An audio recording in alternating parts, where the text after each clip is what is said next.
إلا الله لا إله إلا الله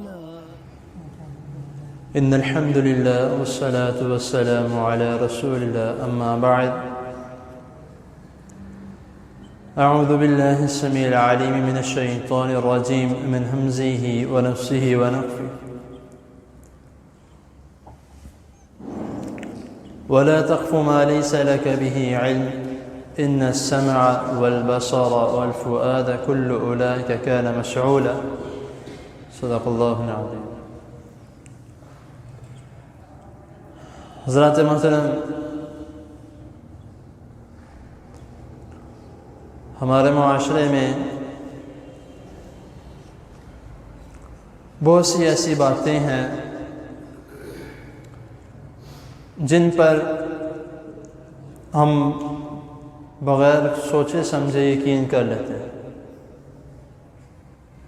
اگر کوئی ہمیں کوئی بات بہت ہی بڑھ چڑھ کے سنا دیتا ہے کہ آپ صلی اللہ علیہ وسلم نے یہ فرمایا، اللہ تعالیٰ نے یہ فرمایا، اور کچھ باتیں اپنے پاس سے بھی لگا دیتا ہے، تم اس پر واہ واہ سبحان اللہ کے نعرے لگاتے ہیں، اللہ اکبر کے نعرے لگاتے ہیں، لیکن ہم یہ جاننے کی کوشش نہیں کرتے کہ جو بھی مفتی صاحب ہیں، قاری صاحب ہیں، امام صاحب ہیں، جو بھی ہیں، انہوں نے بات ٹھیک کی ہے یا نہیں کی۔ بس ان کا وہ راگ لگانا، ان کا اللہ تعالیٰ کی بات کر لینا یا رسول اللہ صلی اللہ علیہ وسلم کا نام لے لینا، تو ہم سمجھتے ہیں کہ انہوں نے اللہ اور اس کے رسول صلی اللہ علیہ وسلم کا نام لیا تو ان کی بات بالکل ٹھیک ہے، یہ غلط نہیں کہہ سکتے۔ لیکن جو آج کل ہمارے معاشرے میں ہو رہا ہے، بات تو نام تو اللہ تعالیٰ کا لیتے ہیں، نام نبی مکرم صلی اللہ علیہ وسلم کا لیتے ہیں، لیکن بات وہ کرتے ہیں جو اپنی مرضی کی ہے۔ اگر آپ ان سے کوئی دلیل مانگو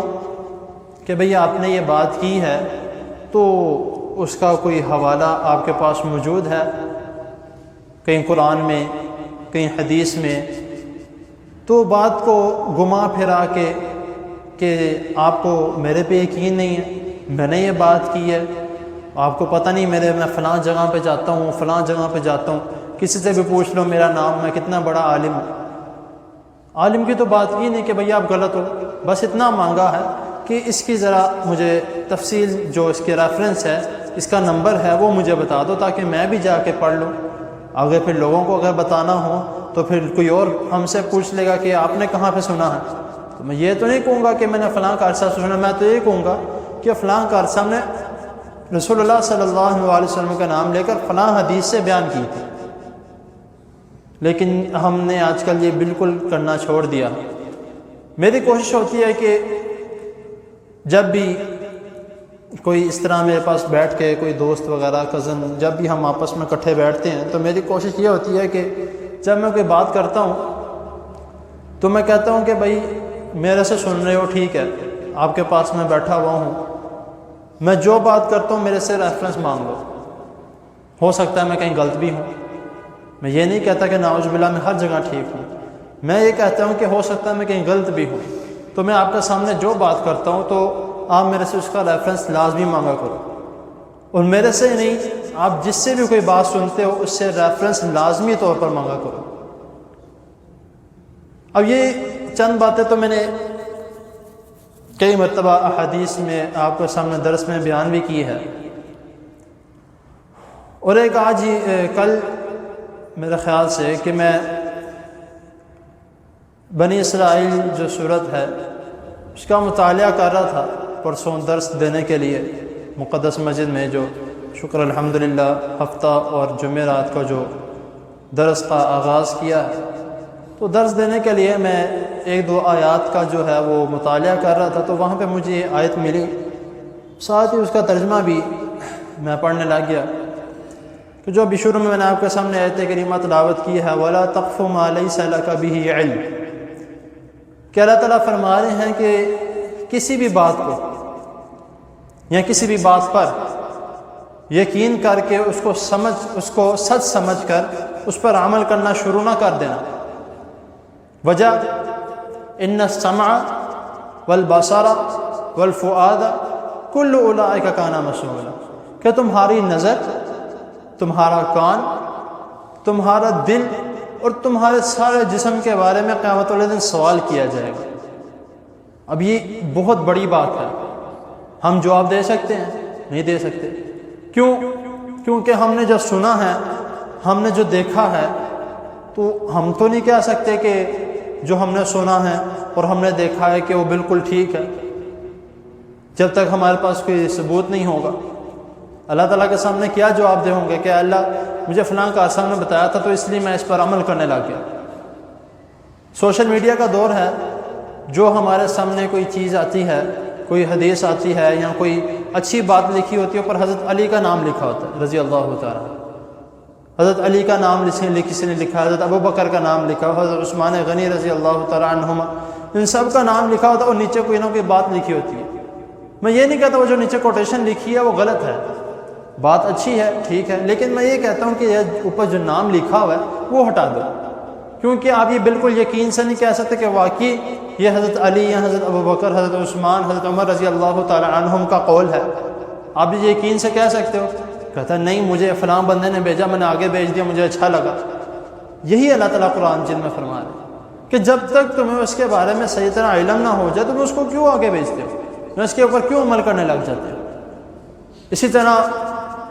کئی جو چل رہے تھے، ربیع الاول کا مہینہ چل رہا تھا، اس میں میں نے جو 4-5 دروس دیے ہیں ربیع الاول کے متعلق، تو میں دروس وغیرہ دیکھ رہا تھا کئی مختلف علماء کے، انہوں نے بہت زیادہ اس طرح کی باتیں جو ہیں وہ کی ہیں کہ جو نہ تو دین میں ہیں، نہ اللہ تعالیٰ نے فرمایا اور نہ رسول اللہ صلی اللہ علیہ وسلم نے فرمایا، لیکن جو سننے والے ہیں وہ واہ واہ کر رہے ہیں، سبحان اللہ کہہ رہے ہیں۔ کسی نے یہ نہیں پوچھا کہ بھائی جو آپ بات کر رہے ہو اس کا کوئی ثبوت ہے، وہ نہیں جواب دے سکتے۔ اسی لیے قرآن اور حدیث یہ مذاق نہیں ہے۔ یہ مذاق کون لوگ بناتے تھے؟ جو کافر تھے، جو غیر مسلم ہیں، اب بھی بناتے ہیں، یہ نہیں کہ بناتے تھے، اب بھی بناتے ہیں، لیکن اللہ تعالیٰ کیا فرماتے ہیں کہ ہمیں کوئی فرق نہیں پڑنے لگا۔ یہ ذکر ہم نے نازل کیا ہے اور ہم نے اس کی حفاظت کرنی، اور واقعی آپ دیکھ لیں حفاظت کرنے والے موجود ہیں جو آگے سے ان کا جواب دیتے ہیں۔ اگر کسی سے پوچھو کہ بھئی آپ یہ قبروں پہ جا کے یا فلاں پیر صاحب کو فلاں پیر صاحب کے پاس جا کے آپ ان کو عبادت کرتے ہو، کہتے یہ وسیلہ ہے، اللہ تعالیٰ کے پاس ہماری دعاؤں کو پہنچانے کے لیے وسیلہ ہے۔ استغفر اللہ۔ رسول اللہ صلی اللہ علیہ وسلم کے متعلق ایک حدیث آتی ہے کہ ایک صحابی رسول صلی اللہ علیہ وسلم آپ صلی اللہ علیہ وسلم سے گفتگو کر رہے تھے، تو پتہ نہیں کون سی بات ہوئی، ذہن میں نہیں آ رہی، کہ وہ کہتے ہیں کہ اللہ اور اس کے رسول بہتر جانے، یا اللہ اور اس کے رسول صلی اللہ علیہ وسلم کو بہتر پتہ ہے، اس طرح کے کر کے کوئی بات لکھی ہوئی تھی۔ تو رسول اللہ صلی اللہ علیہ وسلم آگے فرماتے ہیں کہ کیا تم مجھے اللہ تعالیٰ کے ساتھ جوڑے ہو؟ آپ صلی اللہ علیہ وسلم کیا فرما رہے کہ بس اتنی سی بات ہے۔ انہوں نے کوئی میرے خیال سے انہوں نے آپ صلی اللہ علیہ وسلم کی تعریف میں انہوں نے بولا ہوگا، انہوں نے کہا کہ اللہ تعالیٰ رسول اللہ صلی اللہ علیہ وسلم کیا فرماتا ہے کہ تمہیں مجھے اللہ تعالیٰ کے برابر پہنچا رہے ہو، انہوں نے کہا آئندہ دوبارہ اس طرح کی بات نہیں کرنی۔ تو جب رسول اللہ صلی اللہ علیہ وسلم خود اس کام سے منع کر رہے ہیں تو ہم کیوں کسی کو اللہ تعالیٰ سے رابطہ کرنا؟ ڈائریکٹ رابطہ کرو۔ نماز کس لیے ہے؟ قرآن کس لیے ہے؟ اللہ تعالیٰ سے ڈائریکٹ رابطہ کرنے کے لیے۔ کسی کی باتوں میں آ کر یا کسی کی بات سن کر آپ اس پر عمل کرنا شروع کر دو۔ ہاں، جو انہوں نے واقعی جو کہتے ہیں جو اللہ چاہے اور جو نبی صلی اللہ علیہ وسلم چاہے، انہوں نے یہ بات کی، بالکل صحیح، انہوں نے دماغ میں نہیں آ رہا تھا، انہوں نے یاد کروا دیا، جزاک اللہ خیر، کہ جو اللہ چاہے یا جو اللہ کا نبی چاہے۔ تو رسول اللہ صلی اللہ علیہ وسلم نے فوراً منع فرما دیا کہ اس طرح نہیں کہنا، یہ مجھے اللہ تعالیٰ کے ساتھ تم جوڑ رہے ہو، یہ ٹھیک نہیں ہے۔ صرف اور صرف کیا کہنا؟ جو اللہ چاہے۔ اللہ تعالیٰ کی مرضی سے سب کچھ ہے، میں کچھ بھی نہیں کر سکتا۔ رسول اللہ صلی اللہ علیہ وسلم یہاں تک فرما رہے ہیں کہ قیامت والے دن آپ صلی اللہ علیہ وسلم سوال کیا گیا کہ آپ تو اللہ تعالیٰ کے محبوب ہیں، آپ تو جنت میں جائیں گے سیدھا۔ رسول اللہ صلی اللہ علیہ وسلم کیا فرماتے ہیں کہ مجھے بھی نہیں پتا، مجھے بھی نہیں پتہ، میں بھی اللہ تعالیٰ کی رحمت سے جاؤں۔ آپ دیکھ لیں احادیث بڑی پڑی ہیں، آپ صلی اللہ علیہ وسلم نے کیا کیا بیان کیا کہ میں حوض کوثر پلاؤں گا، سب کچھ قرآن مجید میں احادیث میں، لیکن تب بھی کیا فرما رہے ہیں کہ میں اللہ کی رحمت سے جاؤں گا، مجھے اپنا نہیں پتہ۔ لیکن یہ آپ صلی اللہ علیہ وسلم کو اللہ تعالیٰ کا نعوذ باللہ درجہ دے دینا، یہ بہت غلط بات ہے۔ حضرت علی رضی اللہ تعالیٰ عنہ کو اللہ تعالیٰ کا درجہ دے دینا، یہ بھی بہت، یہ شرک ہے۔ اب ایک بندہ کہتا ہے اس کو کون ہے شرک ہے، کہتا ہے کس طرح شرک ہے، ہم ان سے محبت کرتے ہیں، تم لوگ محبت نہیں کرتے، تم کافر ہو۔ یہ محبت نہیں ہے، اس کو محبت نہیں کہتے۔ میں نے جو ربیع الاول جو پیچھے مہینے میں نے جو درس دیے کہ محبت کس چیز کو کہتے ہیں، محبت اس کو کہتے ہیں کہ آپ کسی سے محبت کرتے ہو نا، تو جس طرح کے اعمال وہ کر رہا آپ بھی اس طرح کے اعمال، اس کو محبت کہتے ہیں۔ حضرت ابو بکر، حضرت عمر فاروق، حضرت علی مرتضیٰ، حضرت عثمان بن عفان رضی اللہ تعالیٰ عنہ، آپ ان کی محبت دیکھ رہے ہیں رسول اللہ صلی اللہ علیہ وسلم کے ساتھ۔ کوئی ایسا کام جو آپ صلی اللہ علیہ وسلم نے نہ کیا ہو، انہوں نے کیا ہو، کوئی ثبوت نہیں ملتا۔ اسی لیے جب آپ صلی اللہ علیہ وسلم سے محبت کرتے ہیں، کسی بھی صحابہ رسول صلی اللہ علیہ وسلم سے محبت کرتے ہیں، تو اس طرح کے اعمال کریں جس طرح کے انہوں نے کیے ہیں، تو انشاءاللہ تعالیٰ پھر ظاہر ہوگا کہ واقعی یہ اللہ تعالیٰ سے محبت کرتے ہیں، اللہ کے رسول صلی اللہ علیہ وسلم سے محبت کرتے ہیں۔ ایک حدیث آخر میں سنا کے بات کو مکمل کرتا ہوں کہ رسول اللہ صلی اللہ علیہ وسلم فرمایا کہ 4 باتیں ہیں، من احب للہ، اگر کسی سے محبت کرتے تو اللہ تعالیٰ کے لیے محبت کرو۔ کس وجہ سے؟ کہ اس کے اعمال اچھے ہیں، نمازی ہے، اخلاق اچھا ہے۔ من ابغض للہ، کسی سے بغض رکھتے ہو، کسی سے غصہ ہے یا کسی سے بات چیت نہیں کرنا چاہتے اللہ تعالیٰ کے لیے کہ یار یہ اللہ تعالیٰ کا نافرمان ہے، نماز نہیں پڑھتا، اس کا اخلاق اچھا نہیں، میں نے ایسا بات نہیں کرنی اللہ تعالیٰ کے لیے۔ من اعطا للہ، کسی کو آپ دیتے ہو اللہ تعالیٰ کے لیے کہ یار یہ واقعی حقدار ہے، اس کو دینا چاہیے۔ من منع للہ، کسی کو دینے سے ہاتھ روک لیتے ہو کہ یار یہ میں اس کو دوں گا، غلط کاموں میں استعمال کرے گا تو میں نے نہیں دینا۔ فقد استکمل الایمان، صلی اللہ علیہ وسلم کیا فرمایا کہ اس کا ایمان مکمل ہے۔ یہ 4 باتیں ہیں، تو اس سے زیادہ ہمیں کوئی، تو ان السمع والبصر والفؤاد، اگر ہم کوئی غلط کام کرتے ہیں تو قیامت والے دن ہمارا جو زبان ہے وہ بھی جواب دے گی، ہاتھ بھی جواب دیں گے، آنکھیں بھی جواب دیں گی، کان بھی جواب دیں گے، دل بھی جواب دیں گے۔ ہم غلط کام کریں گے تو قیامت والے دن ہر سارے جسم کو اس کا جواب دینا پڑے گا۔ اسی لیے اچھے اعمال کر کے تو سیدھا جنت میں جائے، کیوں ادھر ادھر گھوم پھر کے جہنم میں جانا۔ تو یہ بات تو بظاہر چھوٹی سی لگتی ہے، لیکن اس کا خیال کرنا چاہیے کہ جو بھی بات ہو، آپ کو کوئی شیئر کرتا ہے، آپ کو کوئی بتاتا ہے، جس طرح کی بھی ہو، سب سے پہلے اس کی تحقیق کر لیجیے کہ آپ نے جو بات کی ہے ٹھیک ہے، آپ نے بات کر لی ہے، لیکن مجھے اس کا ریفرنس دو، اس کا جو بھی